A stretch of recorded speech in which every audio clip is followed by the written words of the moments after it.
You are about to embark upon the great crusade toward which we have striven these many months. The eyes of the world are upon you. 80 years later, Marvin Gilmore, who turns 100 this year, still remembers. I became a man and a soldier overnight. Early morning, June 6, 1944, Gilmore and his fellow soldiers in an all-black anti-aircraft artillery battalion were part of an armada of more than 7,000 ships and boats on the English Channel, supported by about 12,000 Allied aircraft. Their orders: invade Nazi-occupied France. General Eisenhower warned it would not be easy. Your enemy is well-trained, well-equipped, and battle-hardened.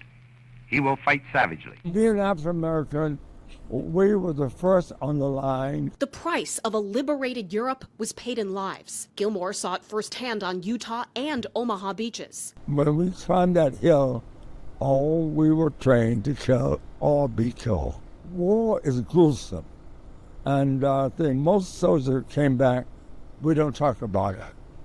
We really don't. 2,501 Americans were among the more than 4,400 Allied troops killed on D-Day. It changed the course of the war, igniting the Allies' defeat of the German Third Reich. An unconditional surrender came 11 months later. What if the Allies had failed that day? What do we know about where we'd be or how the war could have unfolded? You don't know, right? In Eisenhower, you read Eisenhower's message going out. Well, Eisenhower had in his pocket that message accepting responsibility if the mission had failed, if he had to withdraw, if it didn't work.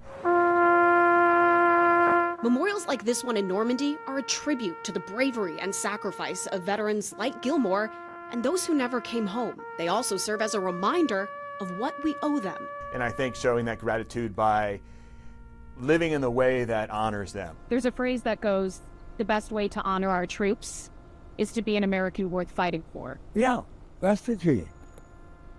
That is the key. In Washington, I'm Atra El-Nashar reporting. As the plane carrying 48 American heroes floats across the western coast of France, touching down in Normandy. This is my third time back. One of those on board, First Lieutenant Wally King, remembers the first time he made the flight. One of 75 combat missions the fighter pilot flew during World War II. What we were doing was very dangerous work with low-level dive bombing and strafing. It was nothing but devastation when I saw it that time. This time, 8 decades later, King and a handful of veterans have come back. The music and fanfare can't drown out memories of the horror that was part of their first trip here. I was in the first wave with 90mm gun. You don't know what we're seeing, really. They were all 18, 19-year-old. You know? Never even made the beach. And it was loaded, believe me. Still, they're drawn to this place, they say, to honor the men and women they call heroes, each marked by a single white headstone. The ones that were my buddies here, yes, sir. These are all brothers in arms. This group is, frankly, the last of the survivors, now fighting not enemy soldiers, but time. They're now, most of them, 100 years old or over. So it's important that we give them the very best ceremony that we can. They deserved it. This community transformed, thousands in military vehicles and full uniforms, honoring the men and women who fought for and secured their freedom. Well, it's important to me to pay a tribute to the people who liberated Europe from the Germans. Led by a group of Americans whose courage and dedication endures 80 years later. Friends are remembering a World War II veteran from Fairport who died while traveling to Normandy for the commemoration of D-Day. Robert Perchetti passed away at the age of 102 while on his way to France. 13 WEM's Natalie Calzatoni spoke with his friends today. Natalie, good evening. Good evening, Matt. Robert Perchetti's friends tell me he was a generous man who had a zest for life and was always up for traveling to World War II commemorations. It was a privilege to know him, and I'll miss him. William Leone says his friend of 46 years, Robert Perchetti, lived quite the life over 102 years. He says the World War II Navy veteran loved to travel and share his stories with younger generations. He had a real zest for living. He would go visit children in the grammar schools in the area, talk with them about his experiences growing up, his experiences during the Second World War. He wrote this book on his life, An American Life Well Lived. Perchetti passed away Friday while traveling to Normandy, where he was going to attend a ceremony marking the 80th anniversary of D-Day. Even at his advanced age, he felt it very important to be at Normandy for June 6th. Al DiCarlo was also a friend of Perchetti's and his travel companion. In 2019, 13 Wham interviewed both men while they were on a trip to the South Pacific. It's a great feeling to be able to come back here and to see how well these people have done. DiCarlo was traveling with Perchetti to Normandy on Friday when his friend became ill during a stop in Germany. He was airlifted to the hospital and died shortly after. The doctor was with him. He was not alone. He was peaceful. He was comfortable. She played Frank Sinatra, his favorite singer, on her phone, and he peacefully left us. DiCarlo says Perchetti was an inspiration to him, and before his passing, was thrilled to be with other World War II veterans. I mean, he was a radio man on a communications ship off the coast of Iwo Jima in Okinawa, and he met another radio man I think he was from the Army. So they were chatting about things from 80 years ago.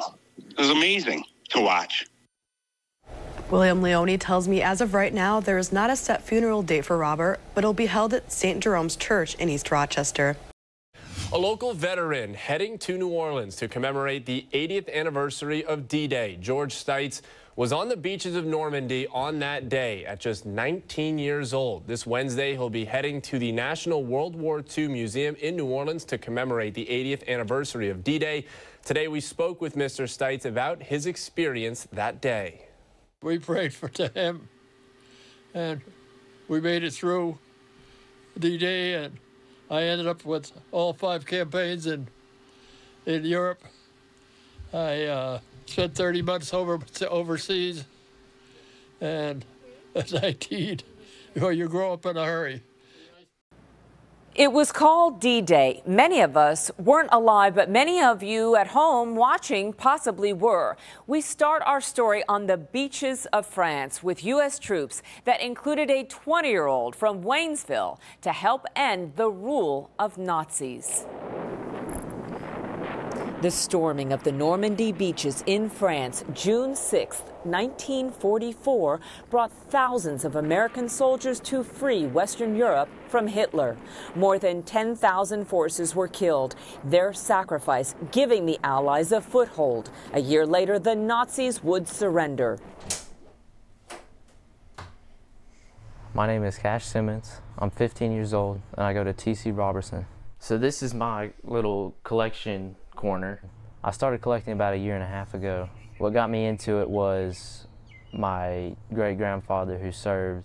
Cash found his great-grandfather William Stevens's medals and uniform in his grandparents' closet.